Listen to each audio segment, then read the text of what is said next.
All right. Now, upcoming UFC 256. Now, this card, if it stays locked in, is a banger from top to bottom. Even the prelims, we're going to focus a little bit more on the main card because it's so stacked. There's just so much to talk about. We could spend hours talking about this fucking card. The whole from top, if this all gets locked in and stays in, I'm going to be locked in my seat. Fingers crossed. It is my son's birthday on Saturday. I'm going to ignore him during Which one? Jackson. Jackson's turning 6. Jackson's turning 6 on shit. Saturday. Yeah. So I'll see him in the morning once the card starts. So you're on your own, kid. No, actually, he does watch it with me. He stayed up all night with me last night, watched the main event and everything. Yeah, he was pumped. But starts off with last month's main event. Last man. We got Figgy back. The God of War, Davison Figueirado, who just seems like he's the world beater at 125. Like I don't see anybody beat him anytime soon. He's a complete package there at that 125. There's nothing he doesn't do. He's made the division exciting again. I wish he crossed paths with either Cejudo or Mighty Mouse. And Cejudo might happen. I don't know if Cejudo wants to cut that weight again. Because right now, I think the rest of that division is okay. I don't think Cejudo gets enough credit. He's a monster. Here's the thing. With flyweight right now, like from 2 to 10, they're all awesome and really close and tight-knit, and they're competitive. But Davison's there. Yeah. He's up high. And what a fun division. Like, just to think it was on the cusp of being cut. Of being gone. One of my favorite divisions. I think 3 to 5 years from now, it might be the best division. It might be with the young guys that are in there and the guys that are coming through. Yeah. And Davison will probably still be on it. I think 3 to 5 years now, he might still have that title.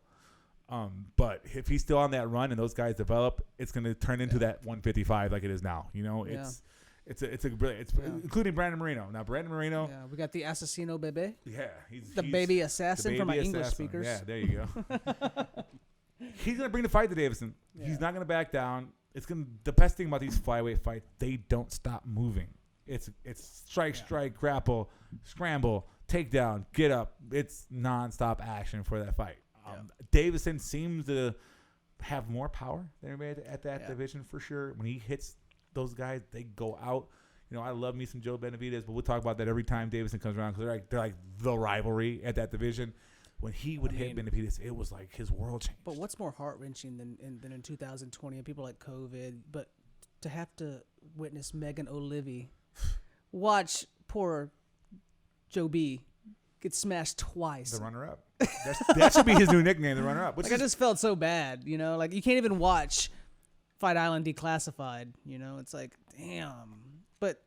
Well, it sucks because Joe's such a good guy. Yeah, Joe's awesome. He's the guy you want to cheer for. He's the one you want to win.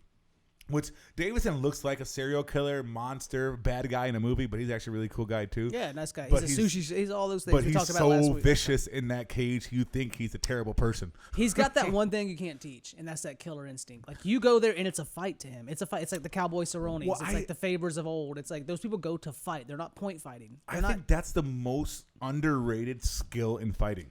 Not being tough, not your striking, not your grappling. Your willing and your ability to put a beating on somebody. Yeah. Like you're putting somebody in the hospital possibly. You're hurting a human being that really has done nothing wrong to you. And I get the argument, you know, you're in this sport for longevity. But you're going to make more. You don't need the longevity when you're making that Conor McGregor money by showing up. I don't argue. I don't believe that. I think Dana White said the best. This is not a career. It's an opportunity. Yeah, I agree. it's a. You only need one or two. Right. You just gotta get it while you're there and get out of there. Yeah. But going in, I am heavy on Davidson. I don't think Moreno stands a chance. There's one thing I want to run by you, though, is the weight cut. You know it's a harder weight cut for Figgy. And to do that... He looked amazing last week. Yeah, but damn, he's got to do it again. But so did Moreno.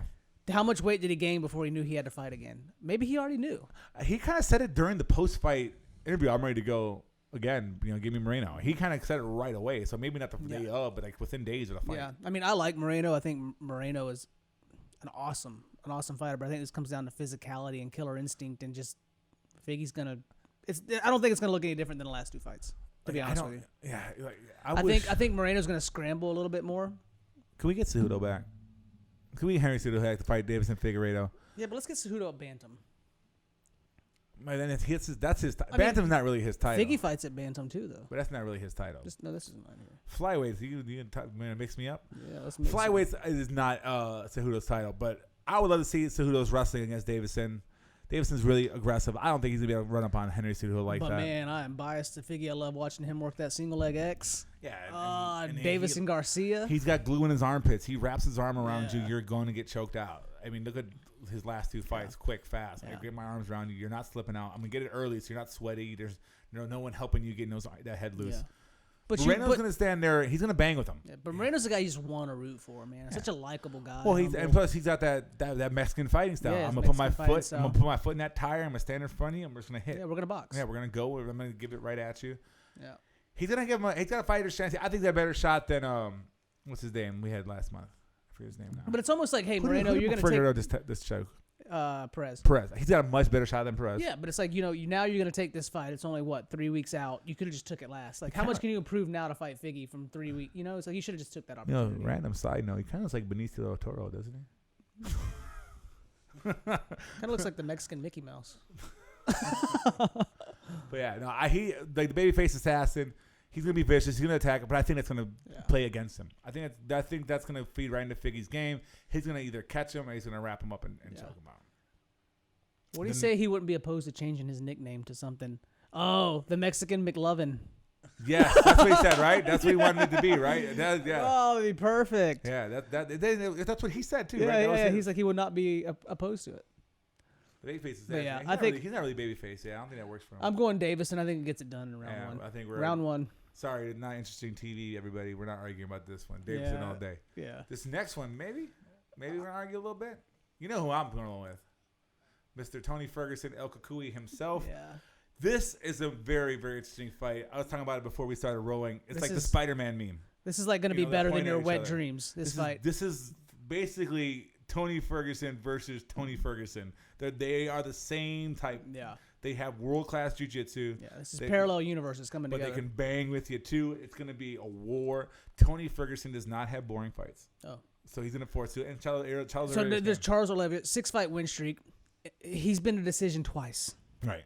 And he's beating any other fight he's finishing he's or he's some getting real finished. people, too. He's not fighting cupcakes. These guys are going to come at each other. They're going to meet in the center, and they're going to go. I see Oliveira coming out with some flashy stuff. I'm going to see some scrambles. And at first I thought, when I first saw this fight come out, I was like, I think this is Oliveira's time. He's going to get it. But the more I think about it, while I watched that Kevin Lee fight a lot, and I see Oliveira can put himself in some bad spots sometimes. And you do that with Ferguson, he's going to snatch up your neck. Right. He's going to darce you. He's going to anaconda you. Here's the thing with Tony, too. If you get him down, he's going to be throwing elbows from the bottom that hurt, that cut, do you want to go into that guard? Yeah. And not the man, he is, student of Eddie Bravo. He's the world-class jiu-jitsu. He's got that black belt, that ghetto choke. Motherfucker throws sand. Man.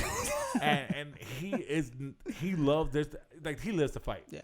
That's what he loves. El Kukui. He's the boogeyman. That's the perfect nickname. He's the boogeyman. Ever for a fighter. He is awesome. I'm going Tony Ferguson with their play. My thing is, I think he's going to finish him in the second round. But he took a beating to Gaethje. A long time ago. Like, he had time to cover. You would think he'd have red hair, or he was a stepchild. No, he got from the beating that he took.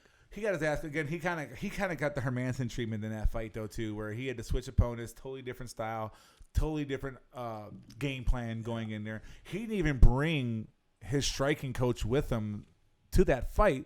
Yeah. He had Eddie Bravo because he thought it was going to be a grappling match. Yeah, and you heard Eddie Bravo in the corner. Excellent boxing, Tony. Like, yeah. What? Well, Eddie later said. Are you watching? Eddie said on the Rogan podcast, I didn't know what to do. I'm there. I'm a ground coach. I was there because we thought it was going to be a ground fight. Obviously. I don't know. I'm just trying to be supportive of him. Yeah. But so. Again, Tony Ferguson. Let's not forget how great this guy is. Don't get recency bias. I think Oliveira, his time came and went. Maybe if not, I don't know. This could be the coming out party. I don't know. I'll put it this way: Oliveira has a way better shot at beating Ferguson than Moreno has at beating Figueirado. Agreed. Way better. 100%. I'd say that one's 80-20. This one's 60-40. Yeah, 55-45. Even that, I'm going Ferguson. We're splitting hairs. I'm going Ferguson too. But if I pick that one wrong, I'm not gonna be surprised. I think Ferguson grabs his neck in a scramble. That's my prediction. You think? I think it's a submission. I think he hits him with some crazy back spinning elbow. Yeah. Some weird angle, maybe when that step forward, uppercut elbow that he throws sometimes. Something like that. Oliveira's got that flashy shit too, though. Or we could see something similar to the Cowboy fight where it's a doctor stoppage. Where Oliveira doesn't quit or get knocked out, but he has some weird cut that he can't go on no more. But I'm definitely going Ferguson in this one. We both got Ferguson on I can't wait to see that one. That's the fight I really want to see on the card. That one, and actually Yeah. this one coming up next too. This one is going to be this one. I think I know we're at odds on this. This is the undercut. This is the undercover fight of the night coming right here. This could be a good. This is going to be a banger. So Moicano, he's the one that had COVID, right? Yes. So how's that going to factor into it? We know like some people are cool, some people are like I don't fucking care. They get mutated by it. We just don't know. Rafael Fiziev, I am all on board with him. He does not throw anything soft. Yeah. I mean, Raphael Reeves, he's from The Matrix, dude. Yeah. He showed that last fight. He's the fucking head coach in Tiger Muay Thai Phuket. Yeah. Moicano, his stand-up style is Muay Thai as well. So if he tries to play that game with Raphael, it's not gonna go well. But I think Moicano is the more well-rounded fighter. I think he's got happening at. One's at 145. 145 should be. I think the key here is Moicano's got to close the distance. He's got to get the takedowns. He has a submission advantage. Right.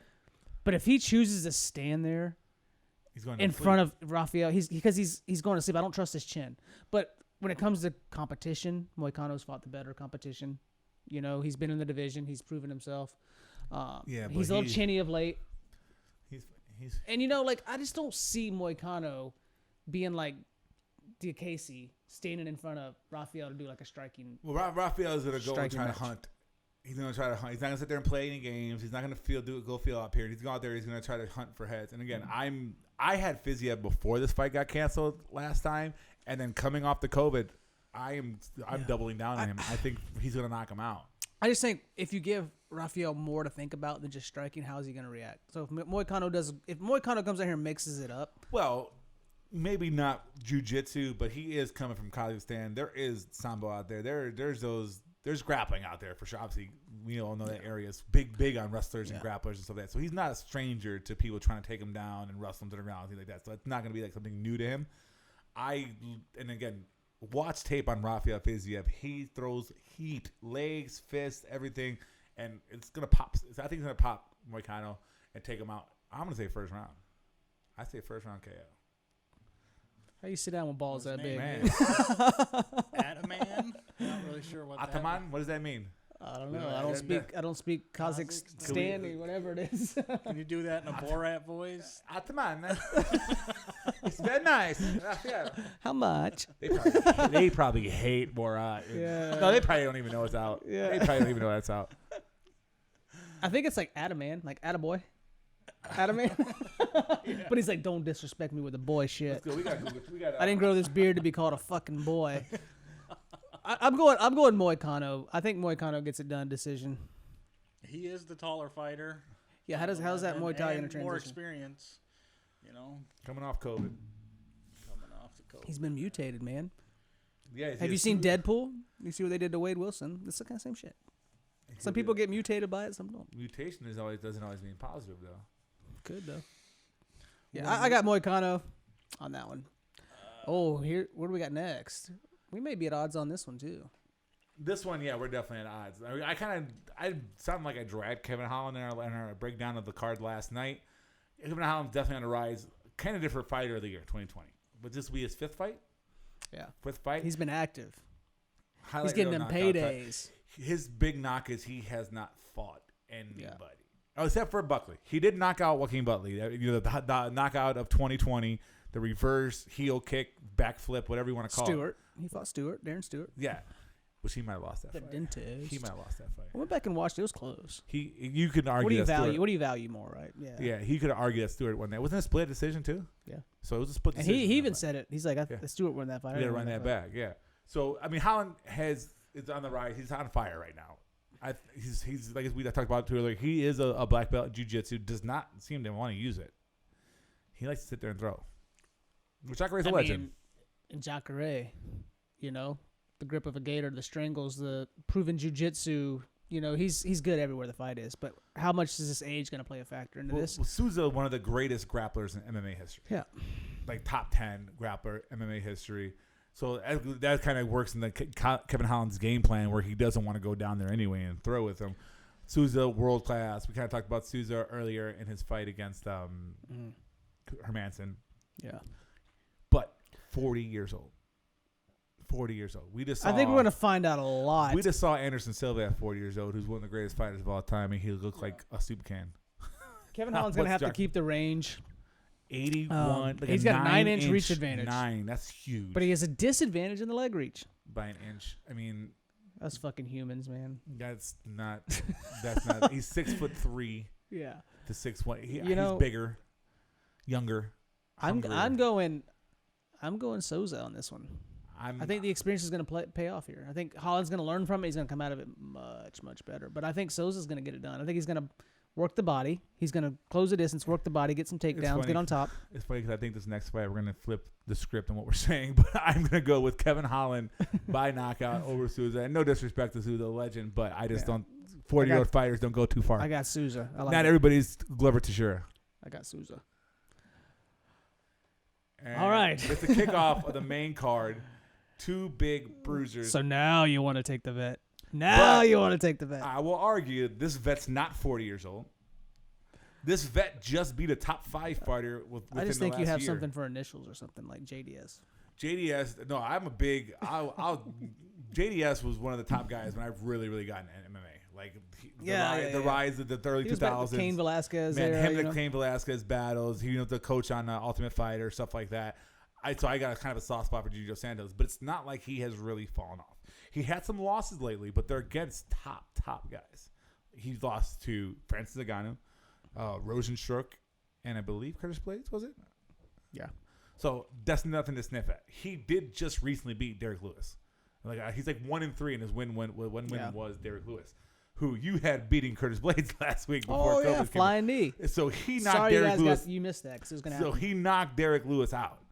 Versus Cyril Gane, who's 6-0, has not fought anybody near the level of Junior Dos Santos. Not even close.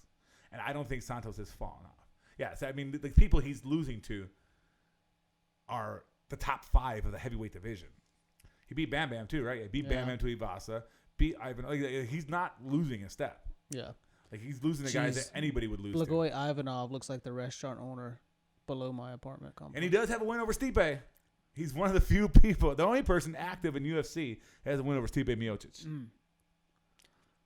The Reem. Yeah, the Reem. Look at the people he's losing. Like his fights are. Yeah, he's fought the who's who of the heavyweight. There it is.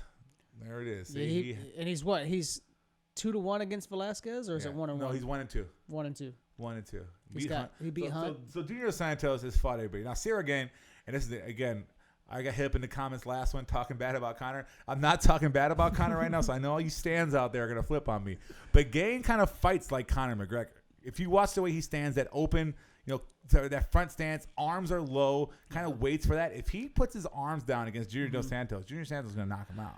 See, I think this fight does not have highlight all over it. I think this is going to be you're going to probably want to go to take a nap.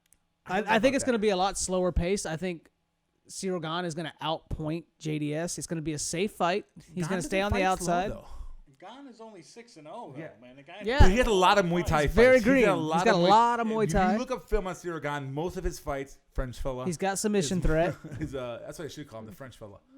But you sure that's what you want to call him? He's light. He's light. He's light on his feet. He bounces around. If you see the way he stands, and then go watch Conor McGregor fight, it's a very similar, really heavy on that front foot. Open stance, arms are low, and he likes to counter. He sits there. I'm going to sit there and counter you. I think this is one I like to look at from a business perspective. Yeah. I think the UFC wants Cyril Gane. He's the next big thing. JDS is kind of. They're testing him with Junior. Yeah. He's going to get that win. This is going to be. Can we title this episode "Gatekeeper"? This is Hill. This is Hill versus OSP. Right. This is what this shit is. But Junior Dos Santos has been to the mountaintop. OSP has not. Yeah, JDS is way more threatening than OSP. Right, and he's still. And again, give him initials. Right, he's still. If you want to enter all gatekeepers are initials. I am going with Junior Dos Santos. Cyril Gane, the fights I've watched him fight, he likes to let you try to counterpunch. The hands of Junior Dos Santos are some of the best that MMA has ever seen. He's one of the best MMA boxers ever. I'm gonna take Cyril Gane by decision. I'm going Junior Dos Santos by in a fight combined under 100 significant strikes. You heard it here first. In the decision? That's bold. Cyril Gane is athletic, very athletic. He's an active heavyweight. He's not a typical heavyweight that's going to sit there and throw one. He throws ones and twos, and he does throw combinations in his striking. Like I say, he's a Muay Thai fighter. He has more Muay Thai fights than MMA fights. I think they throw combined about 35. Well, I think it's going to be under 100 strikes too, but not because it went to decision. If it goes to decision, I think it's going to be above that. Yeah, I got zero. I'm going JDS second round TKO. What do we got next? Undercard prelim. Oh, I think we didn't want to touch too much on this. I think we both had a fight we wanted to talk about, right? Yeah, we the biggest highlight. There's two actually really really good fights. Cub Swanson and Daniel Pineda are two guys that kind of were on the outs in the UFC and kind of fought. I think this is a little bit of disrespect to Cub Swanson. I think he still deserves top, mid-tier division. He just came out that big knee injury though too. He has knee. Was it Jake Shields that got him? It was in a grappling competition. I'm sure they blew his knee out. Yeah, I don't know. It was in a grappling competition. His knee got blown out. That's why he's been out for so long. His last fight was Crone Gracie, where he Crone Gracie is the toughest man I've ever seen in a fight in my life. He just kept coming forward. Just punch me. But the real fight we really want to highlight is Dern and Jandiroba. Jandiroba, I call her the Frankenstein of UFC. She looks like a monster in there. She just is built. So would you say Beauty and the Beast here? Yes, that's definitely where to go with. But Mackenzie Dern has history of beating Frankenstein's monsters. She has rolled with what's her name out there in ADCC with the grappling curve, Gabby Garcia. Gabby Garcia, and she won. So if this goes to the ground, I'm giving it to Mackenzie Dern. I just don't know. But I think there's a difference between MMA grappling and Mackenzie Dern's undefeated, right? Undefeated. Is she undefeated? No, she lost to Hebos. She's a one loss time? And I think Hebos is more athletic than Verna Jandiroba, but I think Verna Jandiroba is a black belt. And I think Jandiroba is going to be on the level enough with Dern when it comes to MMA grappling to stay out of bad spots. She's not going to be fucking Ronda Marcos, and she's not going to be Hannah Cyphers and go into bad spots with Mackenzie Dern. Yeah, don't go into her guard. Oh, hey, let me just drop into your guard. Yeah, I just don't think that's going to happen. I think the physicality of Verna Jandiroba is going to play a factor in this, and I think she knows it. Like, there's black belts, and then, hey, there's black belts. And obviously, if you have a Carlson Gracie Jiu-Jitsu outfit on, and you're going against Mackenzie Dern? Because, you go sports jiu-jitsu, you go fucking no-gi. There's differences, right? And then there's MMA jiu-jitsu that's different from no-gi and gi jiu-jitsu. I think, obviously, if you were to put these two in an ADCC rule, Mackenzie Dern's going to, all day, no time limit submission's going to fucking smoke her. Yeah. But when you got somebody on top of you with the physicality, and I'm actually in agreement. I'm just trying to be an asshole and argue with you. Jandiroba, I think she has title contention in her future. She is a beast. Like you said, she does have that grappling. And right now, she hits fucking hard, man. Yeah, hard. She's got the physicality over Dern. Absolutely. She there's a lot of great technical strikers in the female ranks, but there's very few that you hit and you feel. This is like you got the Bullet, you got Nunes, you got these strikers that Kayla Harrison, but like you have these strikers that are Chris. We'll talk about that a little bit in that strawweight fight. It's 2020, and you're wanting the women coming into the special forces. You want Jandiroba on the Navy SEALs. She's got the physicality. She can pass the test. I think she's a star in the making. I'd like to see her. Getting there with the top. She'll get there. I think she's going to take out Mackenzie. I don't know how Mackenzie's actually ranked higher than her. I guess maybe it's been there longer. I just think it's a bad because she's the one that... I think Mackenzie Dern's For those of you that don't know, obviously jiu-jitsu is like this fringe sport. Mackenzie Dern's one of the best jiu-jitsu practitioners in the world. Yeah. Like, she's one of the best. I'm not going to argue who the greatest is, but she's on that level. She's one of the top. But, you watch enough MMA and it's like... It's not the same thing. If you can stay out of trouble... Right. If you know enough to have like submission defense, right, and you can stay out of trouble and you can drop elbows and punches. There's a reason they're two different sports. It's why Eddie Bravo was like, hey, let's get his new shit. Right, the combat jiu-jitsu. So that's why she's in every fight. It's kind of like they're like a guy with a heavy right hand or a girl with a heavy right hand, whatever it means. Somebody that's a knockout puncher is in every fight because they have that power punch. She's in every fight because she has that. I don't think Verna Jandiroba is leaps and bounds a better striker than Mackenzie Dern. Harder. But her physicality. I just look at the physicality of it. Like, I'm like, this is again. If we're putting headgear on and pads, Mackenzie Dern maybe can win striking with her. But if we're just going and brawling with those little small gloves, Jandiroba hits hard. I think an MMA fight this favors Jandiroba. I think Jandiroba wins, and you can get. I think you can get Jandiroba dog money right now if you. Is that the case? We're gonna find out who my dog is for next week. Check out Whiskey and Wasters this Friday. Yeah, because I think we're both gonna be on Vera Jandiroba, and we'll see what she is on DraftKings too. We'll see that too. But let's see if we can take a look. Because I honestly think she's a star in the making. Yeah, and a lot of people are on Dern, but I don't know. I think Jandiroba. She's the name. She's. I mean, Dern is the one that if you're a little bit less of a hardcore fan of MMA, you're gonna remember. You're gonna know Mackenzie Dern because she's a little bit more known. Jandiroba's on up and coming, and she's only really fought like on smaller cards too, right? Yes. And she's only been undercard. She just beat. Who did she just beat? Who did she just beat? Jandiroba? I can't remember who she just beat. Jandiroba. Let's look that up. It was just on a UFC. So you can get. She went on Fight Island. Yeah, you can get Jandiroba at plus 140 right now on DK Sportsbook. All day. Nail that. Pound that in right now. Yeah. I'm going on Jandiroba. I took it. I got it in a parlay actually, but I'm gonna take her straight as well. Yeah. The next fight is off. That's actually Jillian Robertson's going to fight. I think we got a worse outing for Jillian Robertson. I liked her better against KGB. Jillian Robertson again. Santos physical man. Jillian Robertson. Yeah, we'll talk about that when she fights Santos. But she likes to get herself in bad positions all the time. And then you got this one is going to be a fun Tiny Tornado versus Overkill. Good rematch. Good fight. This is going to be a technical good fight. Like if you like technical striking and you like. This is a good fight to watch. Listen, and I love me some Angela Hill. She's awesome. She's cool. Her grandfather is actually like one of the most infamous like alien abduction stories of all time. Yeah. I forget his name. Like he was driving with his wife and like their car got abducted. Whatever. It's that's just great. Yeah. I mean, we'll do a conspiracy podcast another day. But Angela Hill, like she has that lineage, and she's just an awesome person. Yeah, she's got a great personality. She's a gamer. She's so cool. Never had a bad performance. Even the when judges she loses. Fucking hate her. Yeah, so your best bet anytime you see Angela Hill on the card, and she'll probably agree with you. And lose by decision. Because unless she finishes the fight. Right, but she mostly goes to decision, and she mostly gets screwed over when those decisions are screwed over or loses the tight one, whatever it may be. Teshitore actually beat her by decision one time. It's gonna be a stand-up striking match. Yeah, it's gonna look like a Muay Thai fight. And Torres very good. She's another gatekeeper of that division. Like she's fought the who's who. If she knocks off Angela Hill, though, she can bump up a little bit. Yeah, she looked she rocked Weili a few times. She's a little spitfire. Yeah, Weili Zhang. If anybody wants to look up Weili Zhang, first watch her versus Joanna Jędrzejczyk. And I know I said that wrong. Joanna Jędrzejczyk. Totally sober, I can't say it. Now I got a little bit of Warbringer in me. But, like, you know who Joanna is. She's one of those one-name people. Yeah, JJ. And then watch her versus Tesha Torres. Yeah. Yes, early in her career, but Torres had her rocked, had her on her heels in that fight. Ain't none of them touching Thug Rose. That's my girl, Thug Rose. Yeah, we'll see about that. Unless it's a dolly through a bus window. Yeah, unless you're Dolly. Oh, man.